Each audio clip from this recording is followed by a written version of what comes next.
Okay, pag-usapan po natin itong papasok po na super typhoon.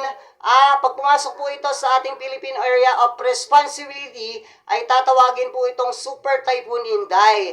Ayan, itinapik po natin ito para mapaghandaan po ng atin pong mga viewers ang tungkol po dito sa bagyo na ito, ang mga lugar po na dapat maghanda, ang mga lugar po na maapektuhan ito pong bagyo na ito. Kaya make sure guys na tapusin nyo po yung videos para alam nyo po kung anong lugar ang dapat maghanda sa paparating po na bagyong ito. Kasi hindi po ito biro, super typhoon po ito. Napakalakas po ng bagyo na ito. Kaya kailangan nyo pong malaman kung ano pong mga lugar ang madadaanan or maapektuhan ng bagyong ito. Ayan, bago po ang lahat, huwag nyo pong kalimutang mag-like at mag-subscribe. Okay? Ang bagyo po na nasa labas ng ating bansa na meron pong international name na Bobby ay isang ganap na po na super typhoon. Kapag ito po'y pumasok sa loob ng ating Philippine Area of Responsibility, tatawagin po itong Super Typhoon Inday. Aalamin natin ang magiging direktang epekto nito sa mga lugar po na kanyang malalapitan ng trap o extension po ng kanyang hangin. And then titignan natin kung magkakaroon ito ng direktang paglandfall sa ating Philippine landmass at kung papaano lalakas uli ang habagat o southwest monsoon sa may kanlurang bahagi ho ng ating bansa. So samahan nyo ako at tapusin natin ang update sa lagi ho ng ating panahon. Sa pinaka-latest na update po ng Pag-asa, eto nga pong Super Typhoon Bobby, international name po niyan, huwag po kayong malilito, ay meron pong lokasyon sa ngayon na 3,090 kilometers east of Eastern Visayas. Tinataglay na po nito ang hangin na umaabot sa 185 kilometers per hour. May pagugso naman na umaabot po sa 230 kilometers per hour, which is ito yung sinasabi ho natin na life-threatening po na lakas ng hangin at talaga namang nakakatakot. At yung pagkilos naman po pa westward sa bilis po na 20 kilometers per hour. Habang ito po papalapit at papasok sa ating Philippine Area of Responsibility, ganito po ang nangyari. Nagkaroon tayo ng pansamantalang pagkawala ng habagat o yung tinatawag ho natin na monsoon break. At nagkaroon din tayo ng pansamantalang epekto ng easterlies o malinsang hangin ng gagaling ho sa may karagatang Pasipiko. Pero habang papalapit ang banta ng malakas na bagyo o Super Typhoon Inday na nasa labas ng ating bansa, mawawala ang epekto ng easterlies at babalik ang epekto ng malakas na habagat o yung tinatawag ho natin na enhanced habagat. Ngayon, aalamin natin doon sa tropical cyclone threat potential na inilabas ho ng Pag-asa, and then aalamin natin yung forecast weather condition natin. Ito po, no, more on magpo-focus po tayo ngayon dito sa paparating ho na malakas na bagyo dahil hindi po talaga ito biro. Kaya ngayon pa lamang, ang dami kong ibibigay na paalala sa inyo and explanation kung gaano magiging malakas itong bagyo po na ito. Sa inilabas po ng Pag-asa na tropical cyclone threat potential, hanggang July 8 ho, no, ang pagpasok niyan. Sa mga oras po, araw po na ito, July 4 hanggang sa July 8, ang pagpasok nito sa ating Philippine Area of Responsibility bilang isang malakas ho na bagyo o super typhoon category.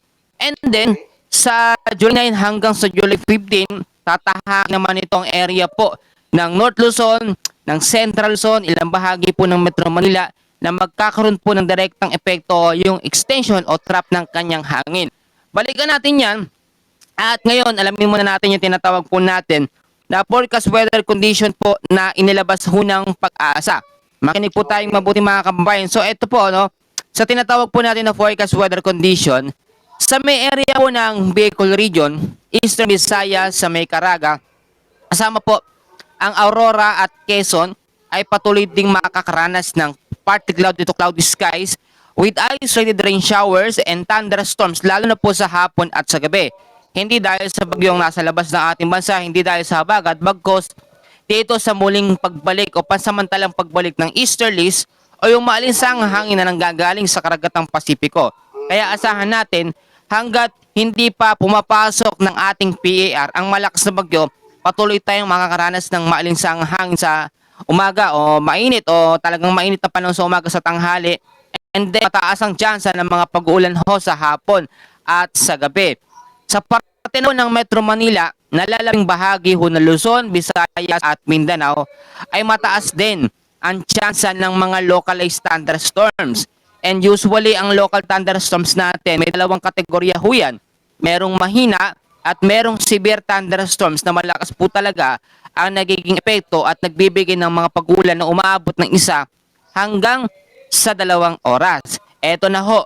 Ngayon, titignan naman natin kung ano-ano yung magiging kategorya bago nagiging isang super typhoon ang malakas ho na bagyo. At aalamin din natin yung mga lugar na didikitan po, malalapitan itong super typhoon na nasa labas na ho ng ating bansa.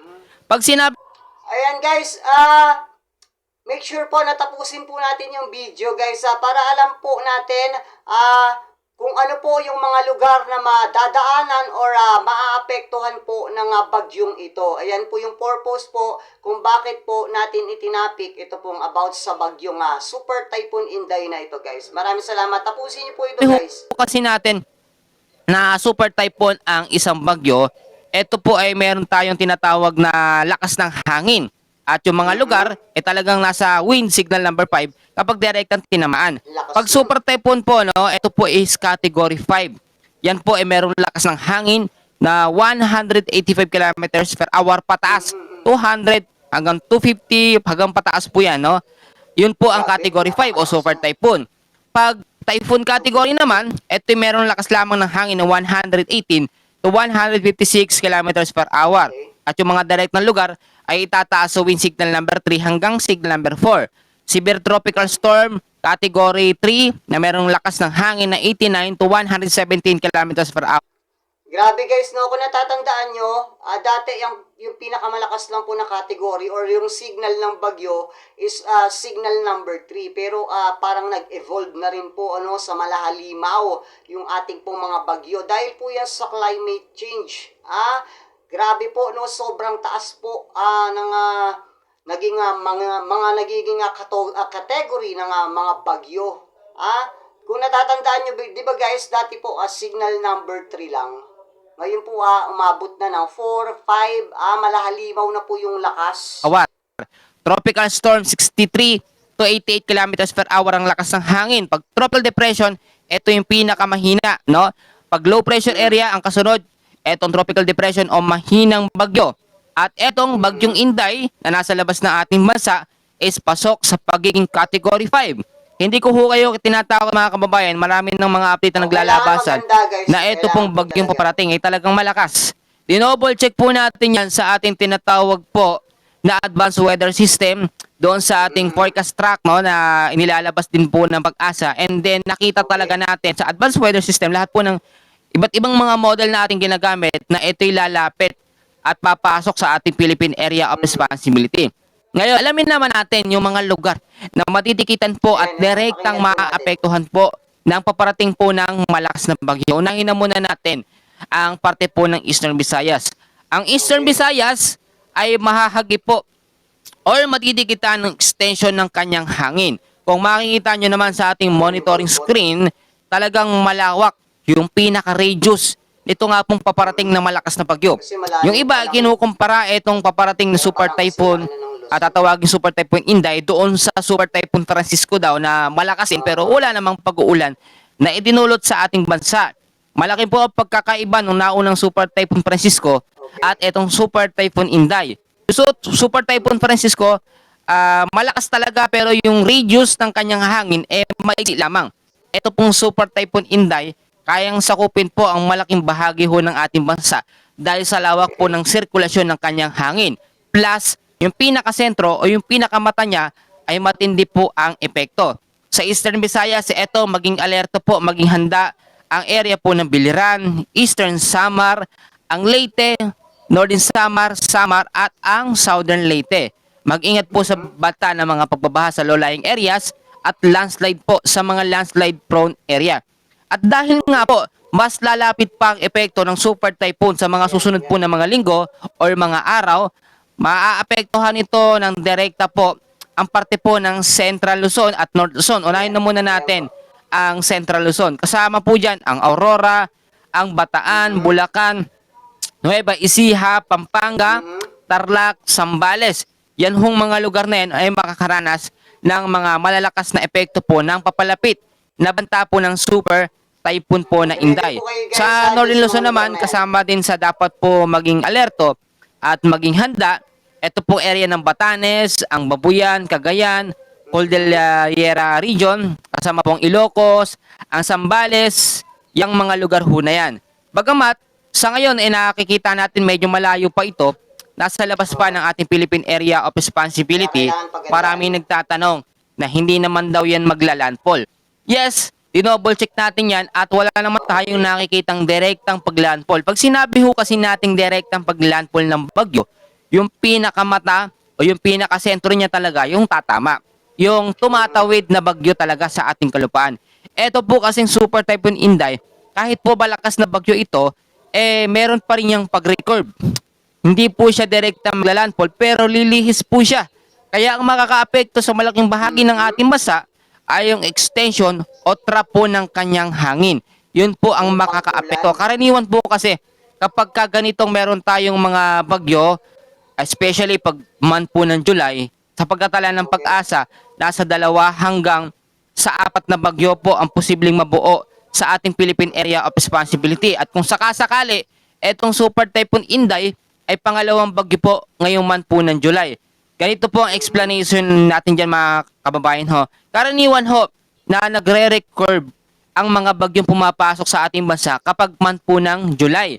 Pero meron ding mga dumidirekta o dumadaan po sa ating Philippine landmass. Pero bibihira lang yung mga dumadaan sa ating landmass.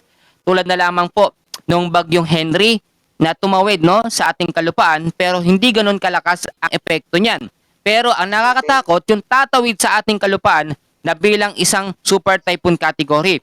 Bago tayo magpatuloy mga kababayan at alamin pa yung mga susunod na update, bigyan ko po muna kayo ng mga paalala dahil marami tayong mga kababayan ngayon ay sobra pong nangangamba at natatakot, especially yung ating pong mga senior, yung mga kababayan natin, mga OFWs natin dyan na lagi po nakasubaybay. Bibigyan ko po kayo ng mga paalala sa mga dapat po nating gawin.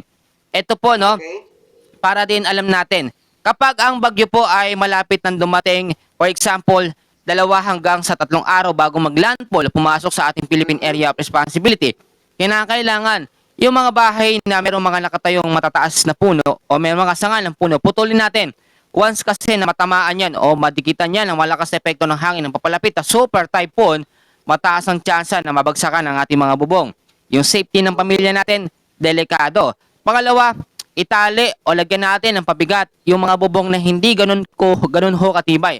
Alam naman natin, hindi tayo lahat merong matitibay na mga pundasyon ng bubong. Pero kung lalagyan natin ng pabigat mga tali yan, makakatulong ho at malaking bagay ho yun.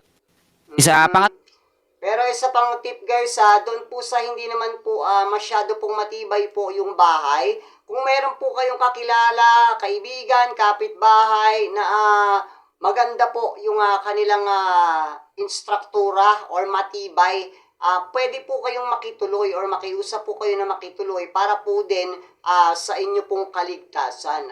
Yan po yung isang tip ko sa inyo guys. Nung paalala ko, itaas natin ang mga importanteng gamit, mga dokumento, mga papel, safety. Doon sa mga lugar po na hindi maaabot ng baha, in case magkaroon tayo ng biglaang pagbabaha dahil po sa mga malalakas na epekto po ng paparating na sama ng panahon.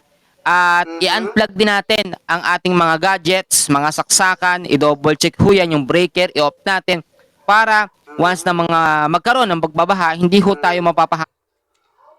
Pero bago nyo po gawin yung pag-unplug, ayan, mag-charge po muna kayo guys. Fully charge nyo po yung lahat ng gadgets ninyo na pwede pong magamit. If ever mag-brown out, ayan, meron din po tayong pagkukuhanan ng balita. Or mga kuryente. Emergency kit, kailangan ho natin yan. Ano ba yung mga laman nito? Importante itong sinasabi ko, huwag niyong humbaliwalayin mga kababayan. Kasama dyan, ang tubig, ang pagkain, gamot, ilaw, at damit. Kung mayroon tayong konting cash, kailangan mag-imak din tayo ng pagkain na Okay guys, ayan po, narinig niyo po yung mga dadaanan po ng bagyo. Diyan po sa mga lugar na yan guys, make sure po nakapag-ready na po tayo. Ayan, fully charge po natin ito pong mga gadgets natin na pwede po nating magamit if ever po mawalan ng kuryente. Ayan po, fully charge niyo po yan. Ayan, habang malayo pa po yung bagyo. Ayan, kaya po tinatopic din natin to guys para po dun po sa ating mga viewers, followers, subscribers ay makapaghanda kasi isa po itong balita na kailangan pong paghandaan.